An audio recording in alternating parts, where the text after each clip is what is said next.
terletak di pesisir timur bagian tengah Pulau Sumatera. Provinsi Jambi memiliki pesona istimewa laksana semboyannya. Sepucuk Jambi 9 lurah menggambarkan kebesaran geografis Jambi yang dialiri 9 sungai dengan kekayaan tanahnya. Salah satunya, Sungai Batanghari yang menyimpan pesona wisata petualangan dengan harta karun fosil di sekelilingnya. Saya akan mengarungi sungai terpanjang di Pulau Sumatera ini. Ada 2 jalur untuk mencapai titik awal Arung Jeram di Desa Air Batu Merangin. Yang pertama, dari Bandara Sultan Taha Saifuddin dengan waktu tempuh 7 jam, dan yang kedua, dari Bandara Muara Bungo dengan waktu tempuh 3 jam. Arung Jeram Batang Merangin merupakan salah satu wisata yang masuk dalam kawasan Geopark Merangin dan sudah berstandar internasional. Sebelum memulai, keamanan life jacket dan helm harus dipastikan terlebih dahulu karena tingkatan jeram di sini terbilang ekstrem.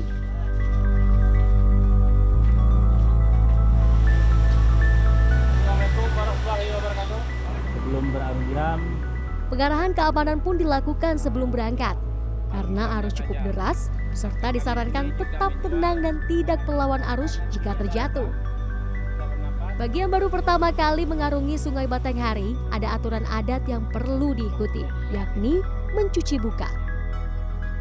Nah, jadi salah satu hal yang wajib dilakukan sebelum georafting di sini, kita harus cuci muka dengan air sungai yang ada di sini. Nah, ini sebagai perkenalan. Semalam juga bekas habis hujan deras ya, jadi semoga nanti lancar perjalanan. Di sini kita bukan hanya menikmati georaftingnya saja, tapi kita juga akan menyaksikan, melihat langsung bukti sejarah, yaitu adanya fosil-fosil sejak 300 juta tahun lalu. Kita cuci muka dulu.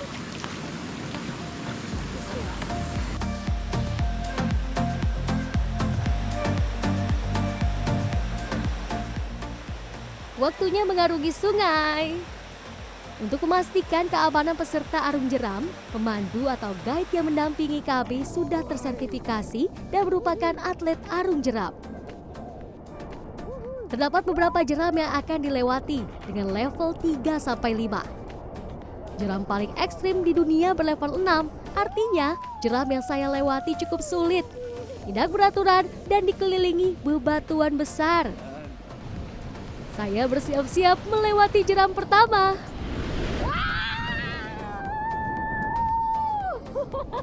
Satu jeram terlampaui, jeram lainnya sudah menunggu.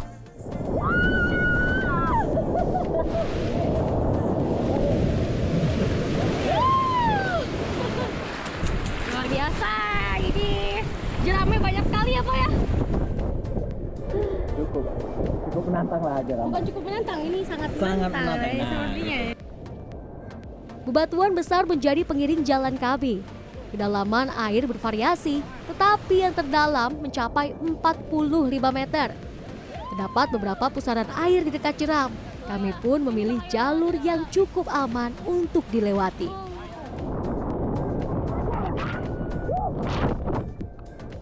Sensasi berwisata jeram ini sungguh mengesankan.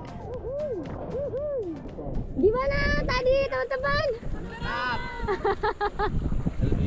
Mantap ya. Aman?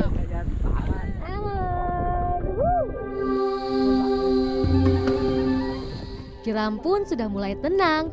Namun kini kami melewati kawasan dilarang berbicara.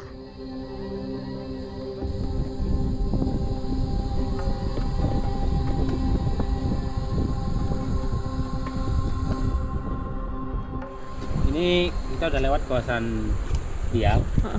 Kenapa disuruh diam tadi? Karena itu habitatnya binatang kayak kerang, sama banyak di sana. Jadi supaya apa Bang?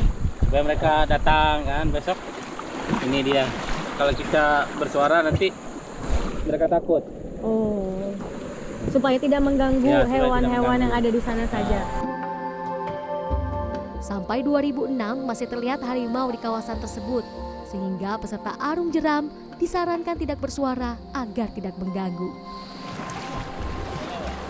Dan sampailah kami di tempat fosil pertama yang merupakan ikon Geopark Merangin. Inilah yang menjadikan arung jeram di sini lain dari yang lain.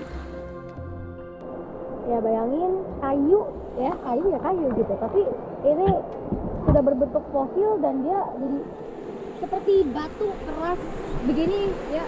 Kak Samsul, ini boleh diceritain tentang fosil ini bagaimana? Fosil apa, kemudian juga terciptanya bagaimana? Oh, ini namanya fosil Araucariosilon. Yang kalau bahasa ininya fosil kayu. Dulunya ini kayu membatu masih posisi semula dari 300 juta tahun yang lalu. Jadi prosesnya ini kan kena ketutup oleh laharnya ini Merapi, sedimen-sedimen yang ada karena nggak dapat oksigen tuh. Jadi dia awet jadinya. Nah, maka terjadilah dia kayak gini fosilnya.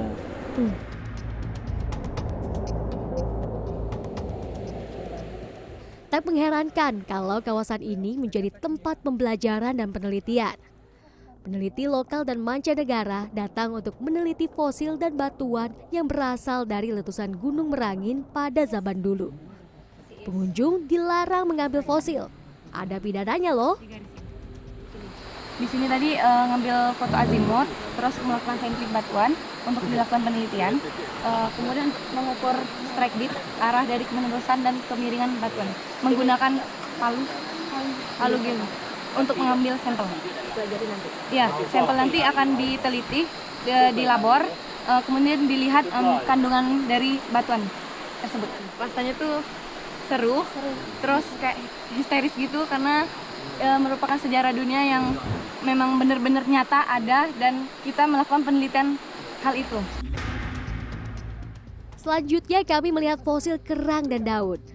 Ukuran batuannya pun beragam, mulai dari yang kecil hingga yang besar.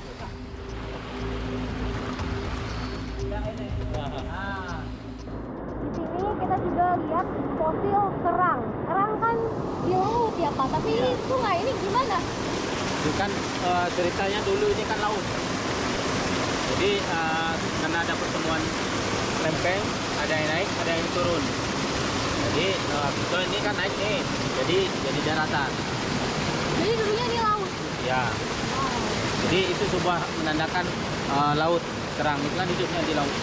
Itu kerang apa tadi Pak? Itu ada dua. Pertama ada moluska, kedua ada brachiopoda.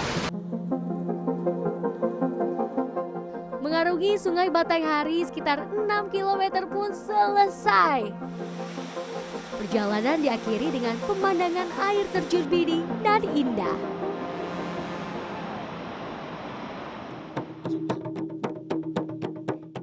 Setelah berwisata, waktunya menjelajahi budaya Jambi. Tari pencak silat Kadam salah satunya. Tarian ini diiringi oleh kendang dan gong dan teriakan sang pemusik. Yang menarik dan tidak ada di wilayah lainnya, penari Kadam menggunakan jubah ijuk dengan topeng yang tampak seperti primata kera hitam siamang. Menurut cerita, ratusan tahun lalu ada seekor siamang yang masuk ke desa. Siamang ini menyita perhatian dan membuat warga berkumpul. Lalu dibuatlah tarian oleh pemuda bernama Kadam dengan mengenakan jubah ijuk bak siamang untuk meramaikan acara desa Muara Madras pada saat itu. Namun agar lebih menarik, tarian juga diisi dengan gerakan pencak silat. Penari membawa pedang panjang dan saling beradu jurus. Jadi pencak silat si Kadam ini ada 3 gerakan. Ada pencak silat siamang, ada pencak silat harimau, ada pencak silat langsung angin. Hati si pencak silat harimau ini artinya menyerang, Bu. Pencak silat siamang ini meragu. Si pencak silat langsung angin itu ke atas, tangannya ke atas. Itulah artinya, Bu.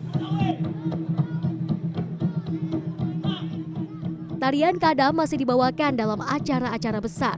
Salah satunya dalam Festival Jangkat Merangin 2022.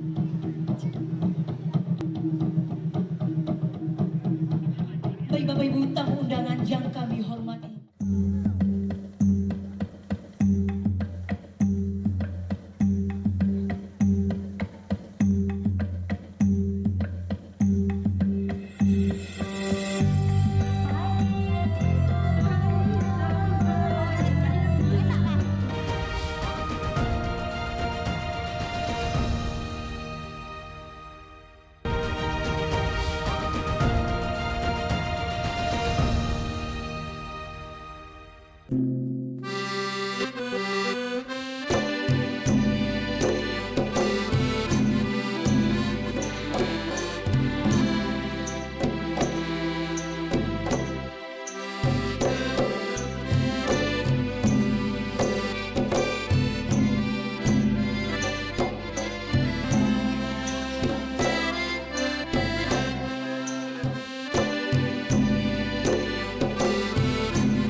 Jangkat adalah salah satu kecamatan di Kabupaten Merangin, Provinsi Jambi.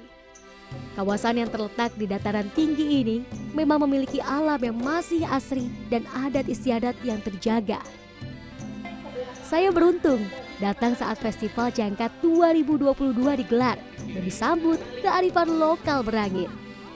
Saya dipakaikan tutupan kepala khas wanita Jambi yang disebut tekuluk dan kain batik khas Jambi.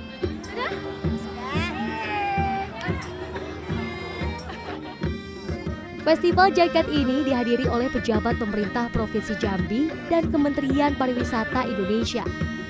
Sambutan tari sekapur sirih khas Jambi pun menjadi pembuka. Sajian kuliner menjadi salah satu yang ditonjolkan dalam festival ini. Ini adalah kue jaudah, kreasi kuliner tradisional Jambi. Kue jaudah biasa ada pada acara-acara besar di Jangkat. Kue ini telah dibuat sejak 6 sampai 12 bulan sebelumnya dan dimakan dengan cara dipanaskan. Kali ini kami menikmati jaudah dengan cara dibakar di atas kayu. Caranya, letakkan bambu yang menjadi pemegang jaudah ke dalam tanah dan beri jarak dengan apinya. Waduh, asapnya. Ini udah matang ya Bu ya? Sekitar 5 sampai 10 menit sudah matang. Dan ini udah dibuat dari 6 bulan lalu ya? Wow, dia nggak basi karena memang menggunakan bahan alami seperti gula merah dan terigu. Rasanya seperti, rempah juga. Oke, ini seperti dodol. Kita cobain tapi masih panas nih Bu. Digigit langsung makannya. Kiwi sara nak nyalu. Enak kan? Lama banget. Tekstur jaudah mirip dengan dodol, namun rasanya tidak terlalu manis dan terdapat kacang di dalamnya. Kegiatan bakar jaudah ini pun dinyatakan sebagai rekor dunia versi Muri untuk kategori pembakar jaudah dengan peserta terbanyak. Berbagai makanan khas Jambi lainnya pun dihadirkan di sini dalam bentuk lomba masak antar dusun. Berbagai masakan otentik disajikan dengan piring alami, yaitu daun pisang dan bambu. Sajian yang dihidangkan kaya akan rempah-rempah dan menggunakan ikan sungai. Nah, jadi salah satu kegiatan yang juga ada di Festival Jangkat ini adanya lomba kuliner masakan khas Jambi. Lombanya ini diikuti oleh 25 desa yang ada di sini. Salah satunya dari desa Tanjung Mudo. Tanjung Mudo. Nah, di sini saya nyobain masakan dari desa Tanjung Mudo. Memang masakannya ini mayoritas dimasaknya dengan menggunakan bambu mudo. Jadi rasanya itu khas sekali. Khususnya nih, ini ikan apa sih yang kecil-kecil Bu? Ikan pereh. Ini salah satu ikan sungai yang ada di sini, kecil-kecil, rasanya nggak asin, nggak manis, tapi unik sekali. Apalagi khususnya ini sambelnya ya Bu, ini sambal apa? Macang payang. Nah, jadi ada sambal hijau, terus juga ada ikannya juga ya. Ada macangnya juga. Festival Jangkat digelar untuk pertama kalinya pada tahun ini dan rencananya akan dijadikan acara tahunan. Pemilihan Jangkat sebagai festival didasarkan pada besarnya potensi wisata dan sejarah yang tersimpan di kawasan ini. Jadi memang kalau kita ingin bicara pariwisata, kita akan melihat dari 3 aspek, Pak ya. Satu aspek aksesibilitas. Aksesibilitas adalah sarana-prasarana dan infrastruktur yang harus diperbaiki. Dan kita paham bahwa untuk investasi di sektor pariwisata ini membutuhkan biaya dan anggaran yang cukup besar. Jadi memang kita bertahap. Yang kedua adalah atraksi. Atraksi ini kita harus membangkitkan kembali budaya-budaya tradisi yang ada di daerah, termasuk kuliner, termasuk juga tari, termasuk juga sastra lisan, termasuk juga adat istiadat sebagai atraksi yang untuk menarik minat mereka untuk datang. Yang ketiga adalah amenitas. Untuk amenitas juga ini masih terkonsentrasi pada ibu kota, katanya perhotelan, transportasi, guide dan lain sebagainya.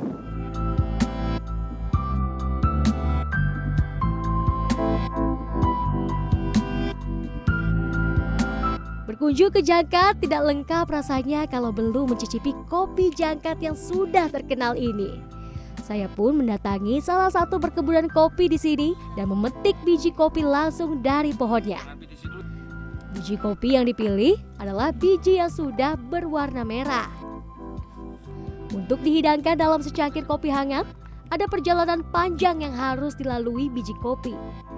Setelah dipetik, biji kopi harus disortir terlebih dahulu, kemudian dijemur untuk mengurangi kadar air yang terdapat di beras kopi. Jika menggunakan cara tradisional, lama penjemuran mulai dari 5-20 hari, tergantung cuaca. Kopi yang akan kami buat kali ini adalah jenis kopi honey, yang proses penjemurannya lebih cepat dan kafeinnya tidak terlalu banyak. Setelah biji kopi kering dan menghitam, barulah kopi digiling menjadi bubuk. Menyeduh kopi dengan cara tertentu pun akan menghasilkan rasa yang berbeda. Kopi, air panas terlebih dahulu, baru gula. Ini akan menghasilkan rasa kopi yang lebih kuat. Menikmati kopi di rumah kayu dengan pemandangan indah membuat kopi terasa semakin nikmat.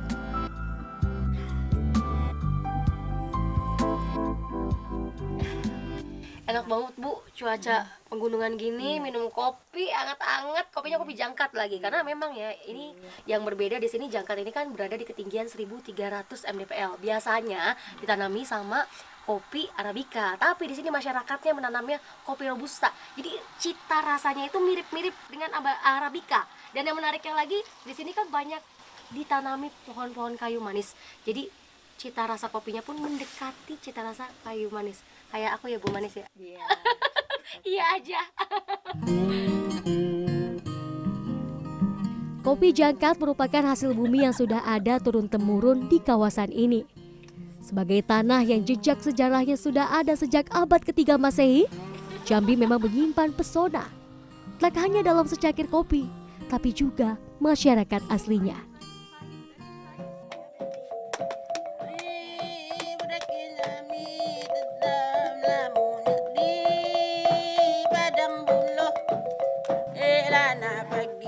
Tinggal kami lah ditinggal dan di mana kami taruh.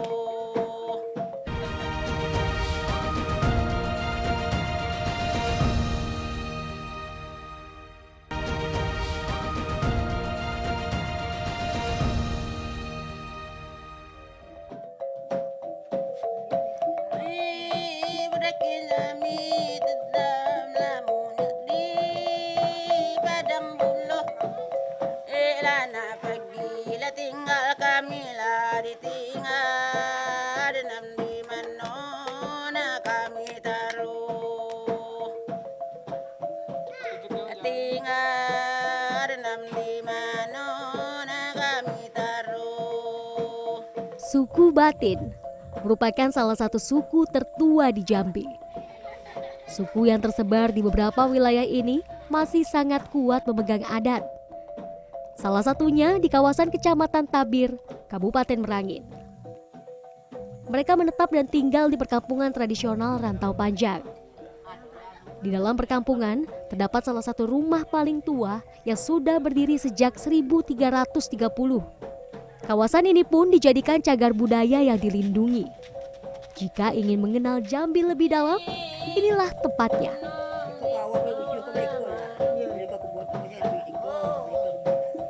Rumah tradisional di sini mayoritas berbentuk panggung. Hal ini bukan tanpa alasan. Pada zaman dahulu, suku Batin sengaja membuat rumah tinggal lebih tinggi dikarenakan untuk mengantisipasi serangan hewan buas yang ada di sekeliling. Bentuk rumah pun didesain seperti kapal, dengan dinding terbuat dari kayu ulin atau kayu besi. Kayu-kayu ini juga menjadi awal terciptanya musik yang saya dengar ini. Musik Kalinong namanya. Pada 2016, musik ini dicatatkan sebagai warisan budaya tak benda Indonesia Provinsi Jambi oleh Menteri Pendidikan dan Kebudayaan.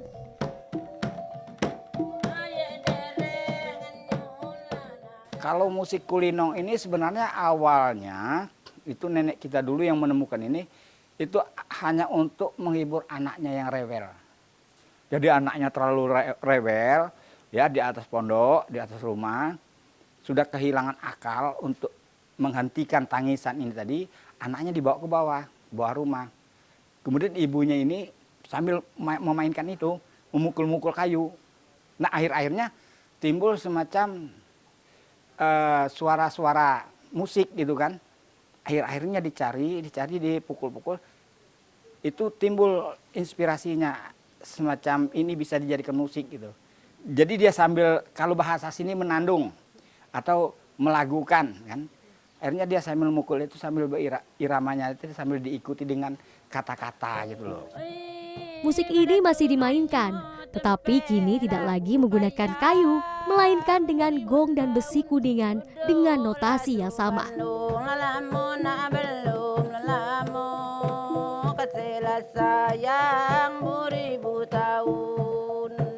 Melihat langsung budaya yang ada, rasanya tidak lengkap kalau saya belum mengenakan pakaian asli masyarakatnya. Berkunjung ke sini, kita juga bisa mencari kerajinan tangan. Mayoritas masyarakat di sini membuat kerajinan berupa anyaman yang digunakan untuk kegiatan sehari-hari dan ada juga yang dijual. Masyarakat Rumah Tuo berharap wisatawan luas dapat lebih mengenal kekayaan sejarah dan budaya Jambi. Ibu, ini bikin apa? Bikin aku Buat? buat tempat mancing, Tempat mancing. Kali ini apa, Bu? bakul, tempat nasi jalan keladang bawa nasi. Ini kecil banget. Ini kecil banget untuk senang jalan makan sirih. Oke. Ini bagus banget, Ibu. Dari apa ini bahannya? Bambu, Dari bambu. bambu muda. Bambu mudo. Ini motifnya juga beda-beda ya, Bu ya? Itu kadihi namanya. Oh, iya. Ini Ini atas itu kelintang. susah bikinnya, Bu. Susah lah. Berapa lama? Sebentar. Sebentar. Ini bikin inilah di rumah. Oh, ini buat nasi ya, Bu. Berapa Ya. ini, Bu? Hah? Berapa ini kalau dijual juga kan di Rumah Tuo ini? 20. Ah, oke, aku beli ya, Bu ya. Ajarin dulu tapi lagi gimana, Bu? Oh, gitu.